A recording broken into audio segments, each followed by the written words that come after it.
마지막 주일 예배를 우리가 하나님께 드리고 있는데요. 우리 가족들과 함께 오늘은 이렇게 인사했으면 좋겠습니다.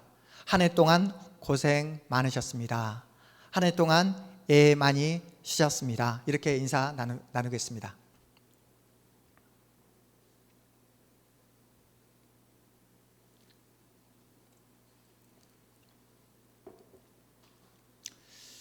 우리 동탄 한마음교회 가족 여러분, 한 해 동안 너무나 애 많이 쓰셨고요. 너무나 고생 많으셨다는 이 격려의 위로의 말씀을 전하고 싶습니다. 코로나19로 우리 집 앞에 있는 식당들이 문을 닫고 있고, 또 우리 가까운 이웃들이 지금 코로나 상황 때문에 직장을 잃고 있는 상황이지만, 또 한 곳에서는 수도권 아니 전국의 아파트 가격이 끝없이 하늘을 향해 치솟고 있는 그러한 기현상이 나타나고 있는 그런 현실입니다. 강남에는 이미 평당 1억 원이 넘는 아파트가 생겨났다고 해요. 여러분, 아파트 한 채 값도 아니고 아파트 한 평에 1억이 말이 됩니까? 정부에서는 장관까지 교체하며 집값을 잡기 위해 정책을 쏟아내고 있지만, 올라가는 집값을 현재로서는 어찌할 수 없는 그런 상황인 것 같습니다. 잠시 여러분과 함께 역사 공부를 하려고 하는데요. 우리가 역사를 공부하는 이유가 무엇입니까? 역사를 제대로 알아야 오늘의 현실을 바르게 진단할 수 있고 미래를 우리가 바르게 예측할 수 있잖아요. 1720년대에 영국의 존 블런트라는 인물이 있었습니다. 그는 영국에서 사우스시 컴퍼니라는 그 회사를 경영하고 있었는데요. 그는 자신의 회사를 세계에서 최고의 회사로 만들기 위해서 영국에서 가장 유명한 사람들, 정치인들, 경영인들을 만나고 또 관계를 맺었습니다. 심지어 그 당시 권력 서열 1인자인 국왕 조지 1세를 자신의 회사 사우스시 컴퍼니의 이사로 임명을 합니다. 당시 조지 1세가 이끄는 영국 정부는 엄청난 빚 채무에 허덕이고 있었어요. 왜냐하면 30년 동안 프랑스와 전쟁을 하느라 재정이 바닥이 나고 또 엄청난 빚더미에 그런 떠앉아 있는 그런 상황이었습니다. 존 블런트는 영국 국왕 조지 1세에게 이런 제안을 하는 거예요. 자신의 회사에게 영국의 모든 무역 독점권과 그리고 자신의 회사의 그 주식을 팔 수 있는 권한을 허락해 주시면 우리 회사가 영국의 모든 채무, 모든 빚을 다 감당하겠습니다 라고 이렇게 공언합니다. 국왕 입장에서는 얼마나 기쁜 소식입니까?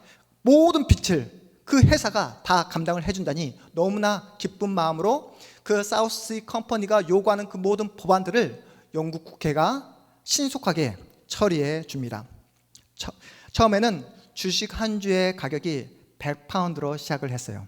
사우스시 컴퍼니 주식을 사기 위해 런던 그 주식 거래소에 사람들이 몰려들기 시작합니다. 처음에는 부유하고 영향력 있는 사람들이 근사한 마차를 타고 주식을 한 주 그렇게 사기 위해 런던 거래소에 찾아오게 되었어요.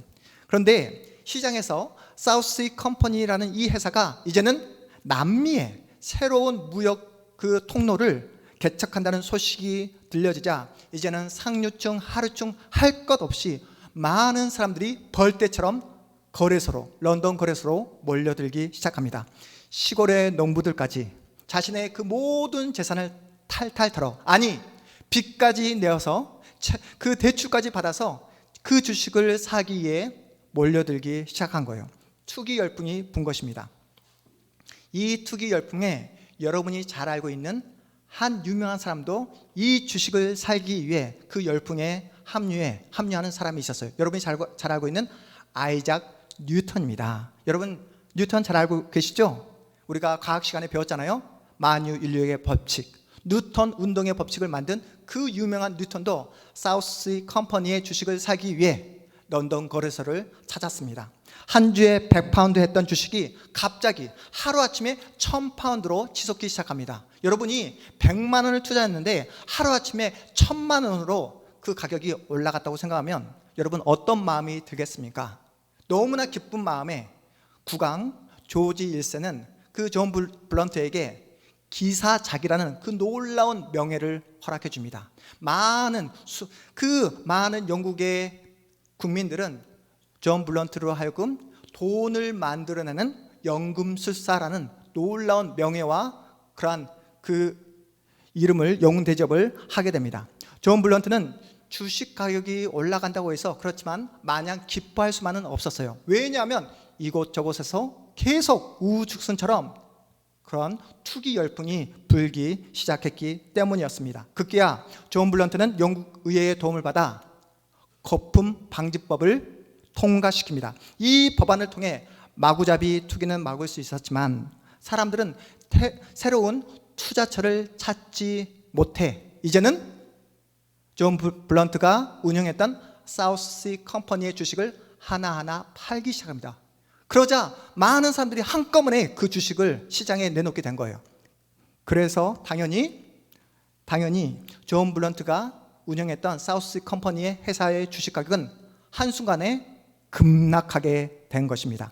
과거에는 돈을 만들어내는 최고의 투자자, 돈을 만들어내는 연금술사라는 그 놀라운 영예를 안았던 존 블런트가 한순간에 시대의 사기꾼으로 전락하고 말았습니다.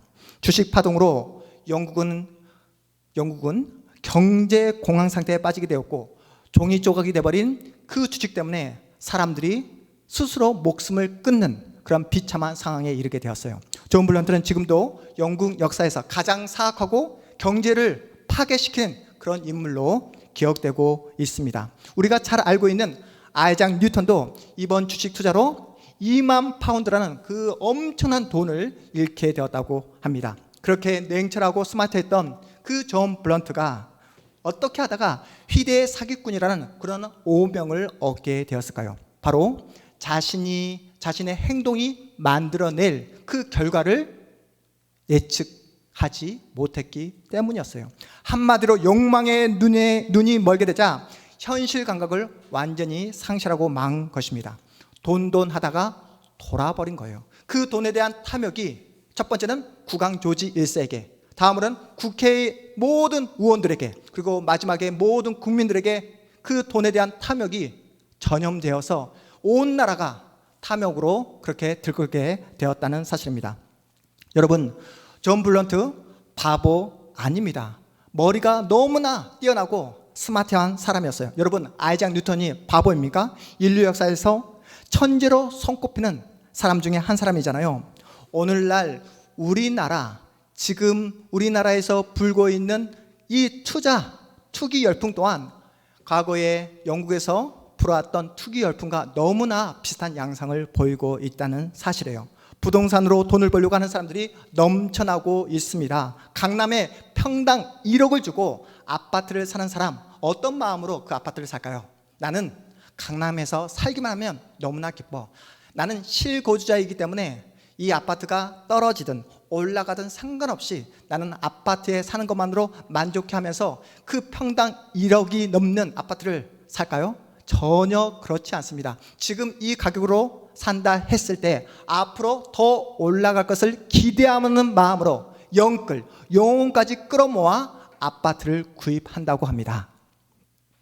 욕망의 눈이 멀게 되자, 한 번에 큰 돈을 벌어보겠다는 욕망에 빠지게 되자 현실 감각을 완전히 잃어버리게 된 거예요.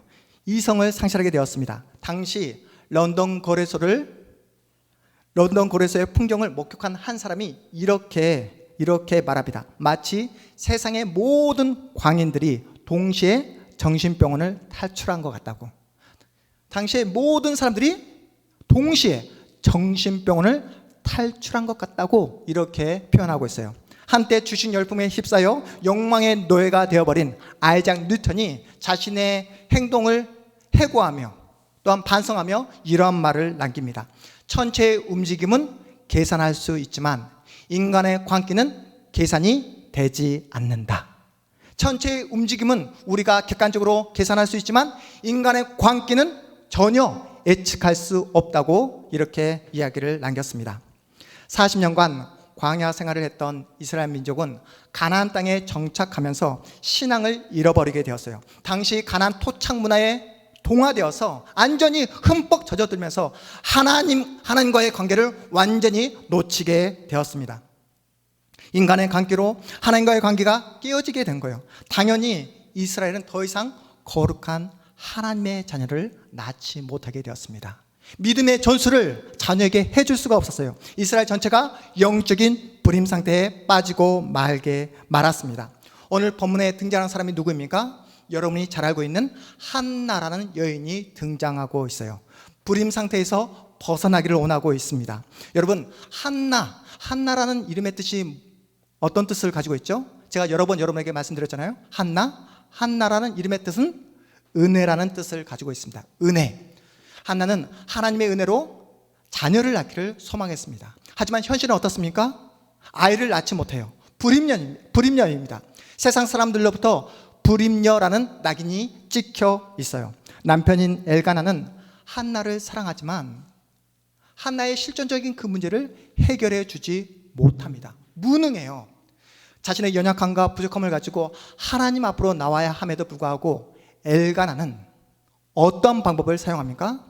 두 번째 아내를 맞이합니다.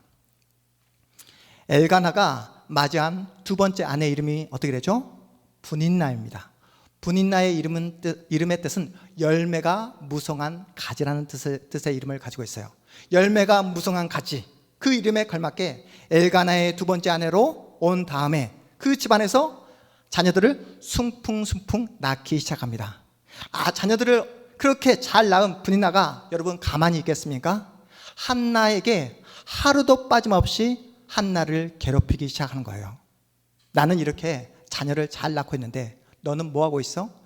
자녀를 낳지 못하면 눈치껏 빨리 집안을 나가야지.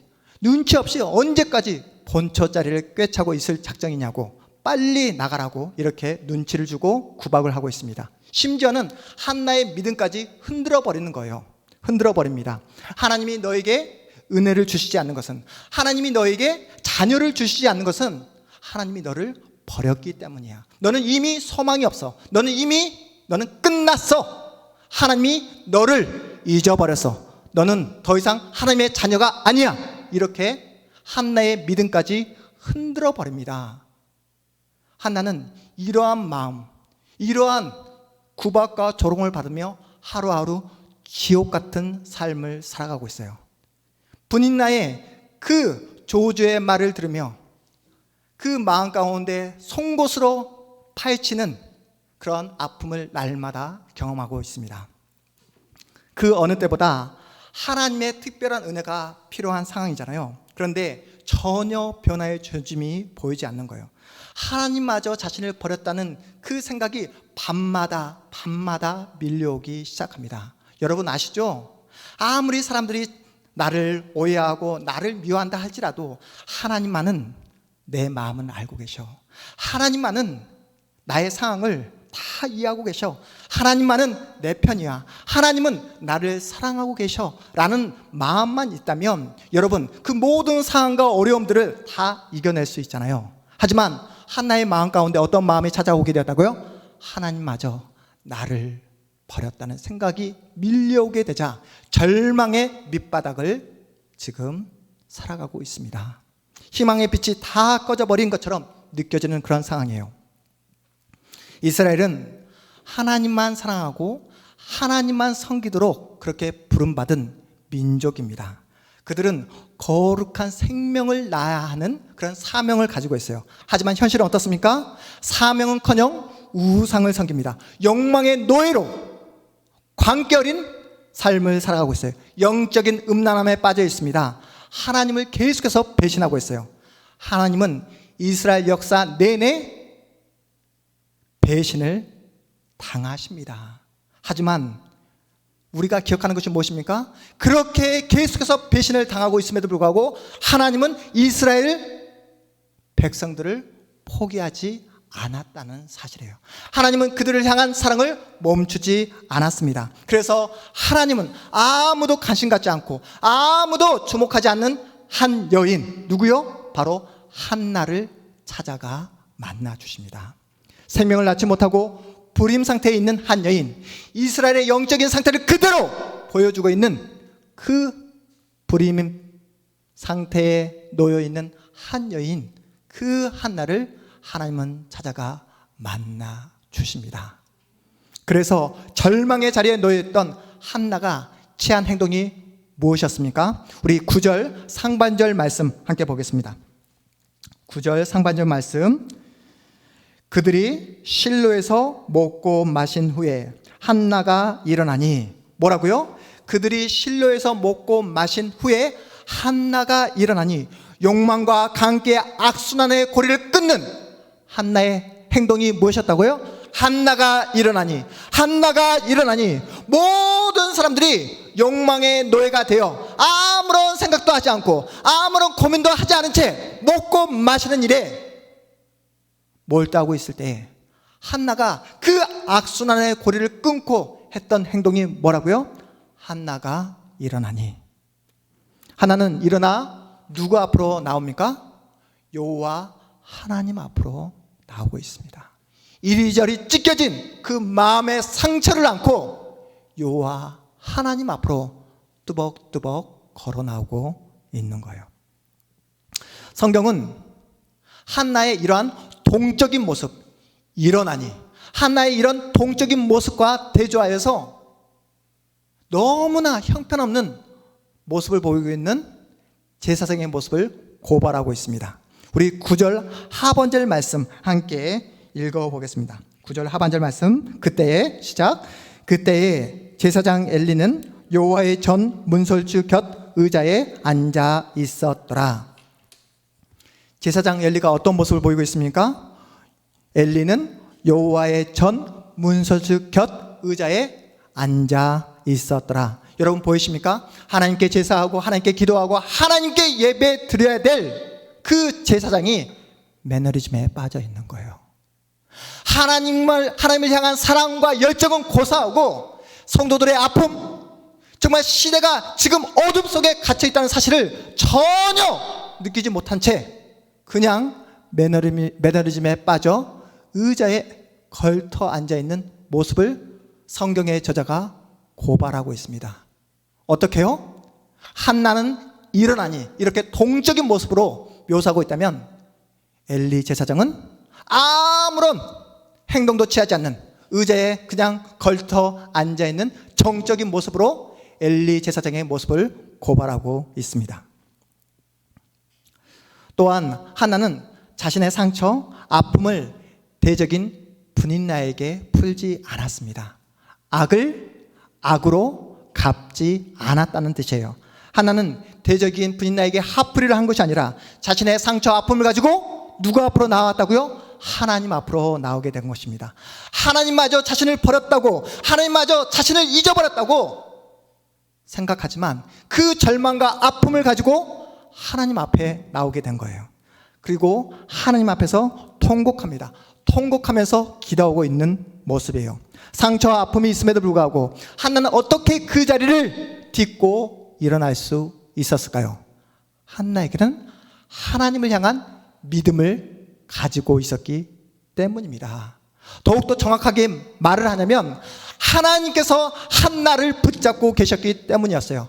하나님은 상처난 한나의 마음을 만져주셨습니다.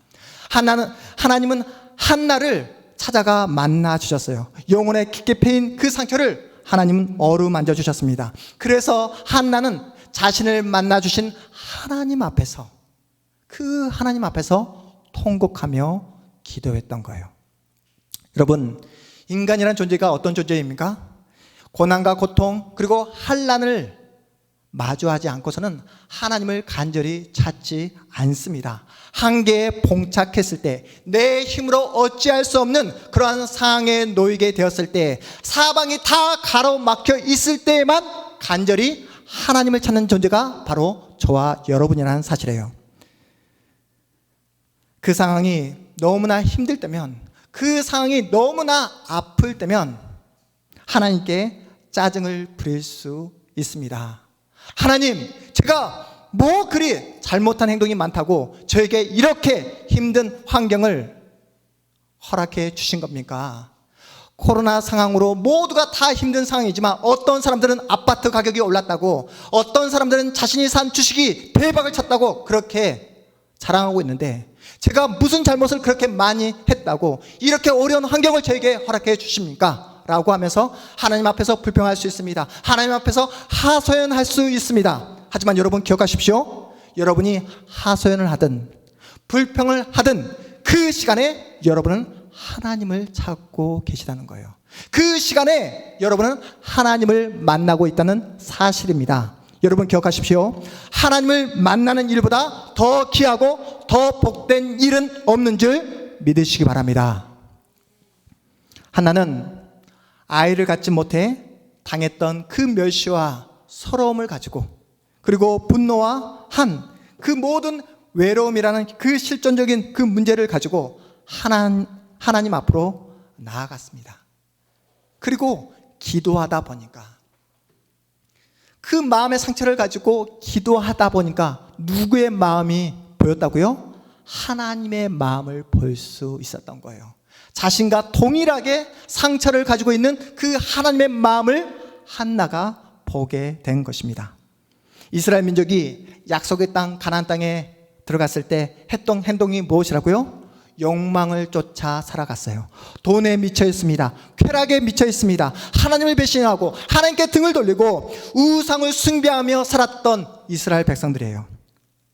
하나님을 만난 한나는 욕망과 강기에 똘똘 뭉쳐있는, 그래서 어둠 속에 갇혀있는 그 이스라엘 백성들의 모습을 하나님의 마음으로 볼 수 있었습니다. 영적인 불임 상태에 빠져있는 이스라엘의 그 어두운 현실을 볼 수 있었던 거예요. 한나는 그래서 자신과 동일하게 상처를 입은 하나님의 마음을 보고 난 다음에 한나가 어떻게 고백을 합니까? 우리 11절 말씀 함께 읽어보겠습니다. 11절 말씀.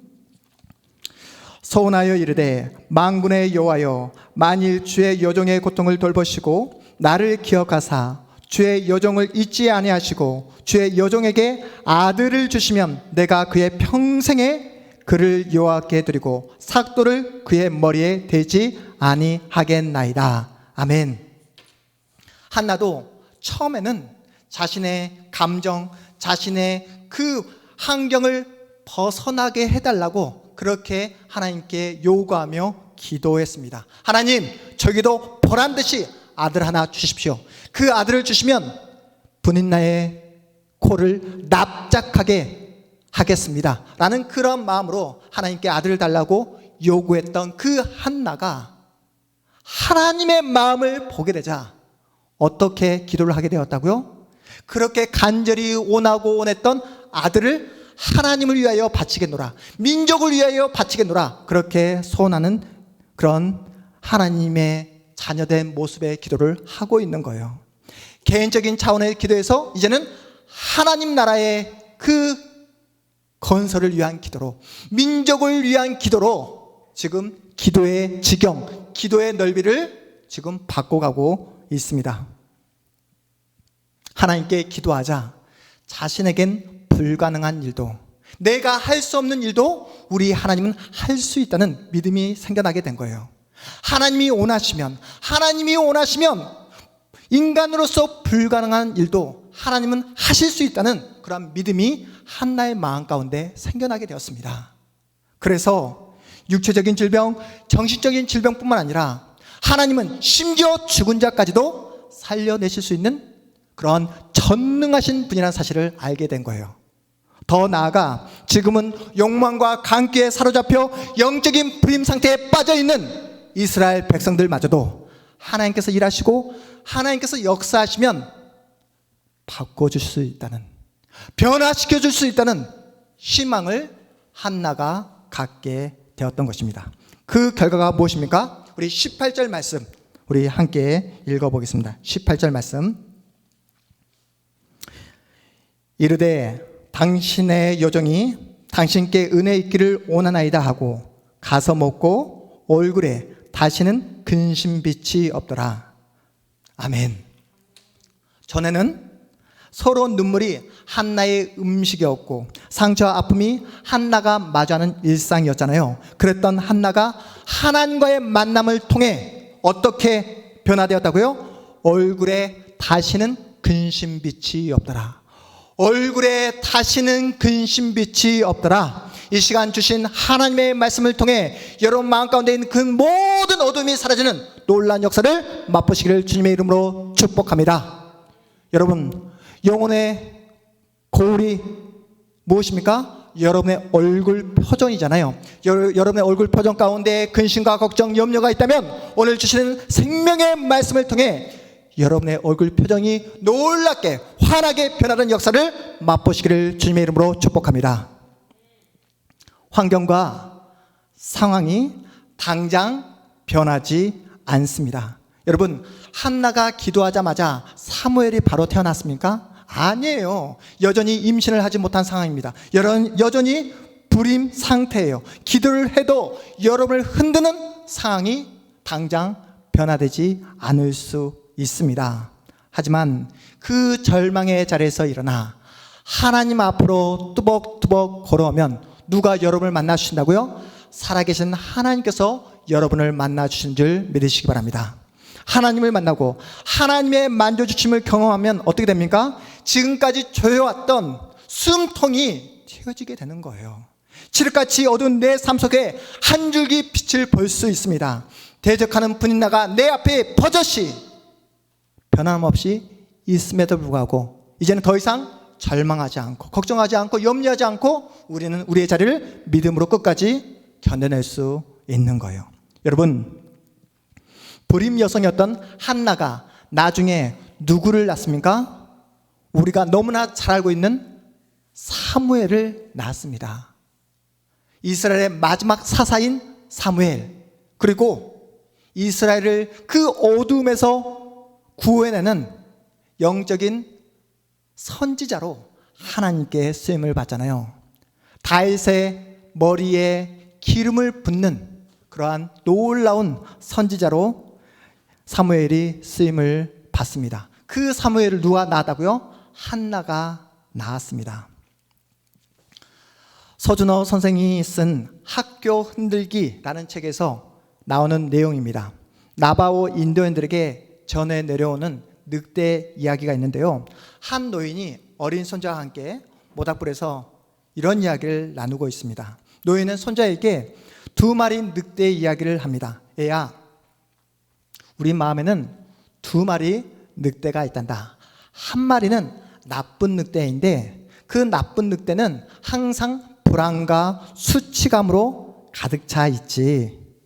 또 다른 늑대는 좋은 늑대인데 사랑과 겸손함으로 가득한 늑대야. 이 이야기를 들은 손자가 묻습니다. 할아버지, 그렇다면 이 두 늑대가 싸우게 되면 어떤 늑대가 싸움에서 이기게 됩니까? 여러분, 좋은 늑대와 나쁜 늑대 중 누가 싸움에서 이길 것 같습니까? 누가요? 착한 늑대, 좋은 늑대가 이겼으면 좋겠잖아요. 그런데 할아버지가 이렇게 이야기합니다. 그거야 네가 먹이를 더 많이 주는 늑대가 이기는 거지. 그거야 네가 먹이를 더 많이 주는 늑대가 이기는 거야. 사랑하는 여러분, 여러분의 상황이 아무리 암울하고 아무리 절망스럽다 할지라도 여러분이 그 자리에서 털썩 주저앉아 그렇게 걱정하고 염려하고만 계시다면 여러분 계속해서 누구에게 먹이를 주고 있다고요? 절망에게, 계속해서 걱정과 근심에게 먹이를 주고 있다는 사실입니다. 여러분, 언제까지 욕망과 관계에게 여러분의 에너지, 여러분의 시간, 여러분의 그 마음을 주실 생각이십니까? 그 자리에서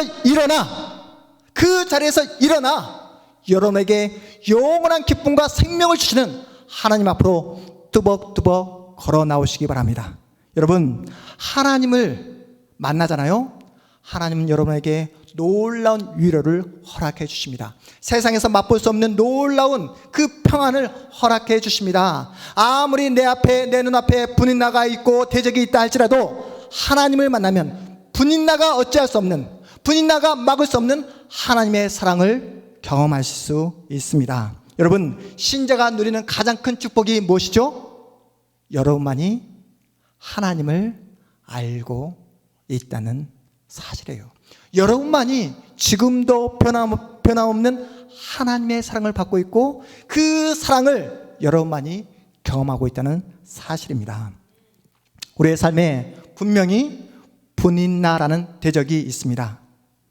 눈에 보이는 장애물이 있어요. 2020년 마지막 주일 예배를 드리고 있지만 전혀 변하지 않는 나의 어려운 삶이 내 눈앞에 펼쳐져 있습니다. 그럼에도 불구하고 분명한 사실은 우리를 사랑해 주신 하나님께서 저와 여러분을 오늘도 이 복된 말씀의 자리, 은혜의 자리, 생명의 자리로 불러주신 줄 믿으시기 바랍니다. 여러분, 이 예배의 자리에서 여러분이 확인하고 계시는 것이 무엇입니까? 바로 여러분을 하나님께서 너무나 아끼고 계시며 너무나 귀하게 여기시며 여러분을 사랑하고 있다는 사실을 확인하고 있지 않습니까? 그러니 사랑하는 여러분, 날마다 하나님을 찾으시기 바랍니다. 날마다 여러분의 자리에서 일어나 하나님 앞으로 뚜벅뚜벅 믿음으로 걸어 나오시기 바랍니다. 그러면 하나님은 반드시 여러분을 만나 주십니다. 하나님은 반드시 여러분의 생각을 바꿔주실 것입니다. 여러분의 마음을 변화시켜 주실 것입니다. 여러분의 기도의 내용을 오늘도 새롭게 변화시켜 주실 것입니다. 여러분만이 생명이 무엇인지, 거룩이 무엇인지, 진리가 무엇인지 아는 자로, 유일하게 아는 자로 이 세상에 서 있습니다. 대부분의 많은 사람들이 아파트를 쫓아, 주식을 쫓아, 돈을 쫓아, 욕망을 쫓아 살아가고 있는 이 현실 가운데 여러분만이 정답을 아는 자로 서 계십니다. 여러분만이 참된 생명을 낳을 수 있습니다.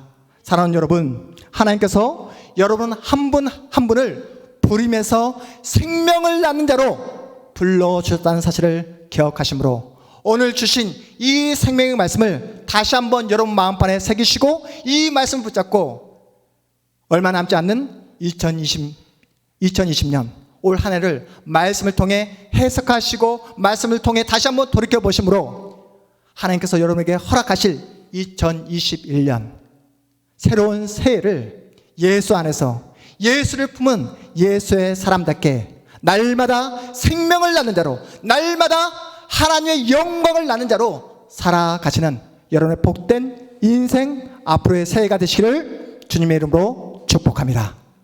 우리 자리에서 모두 다 일어나겠습니다.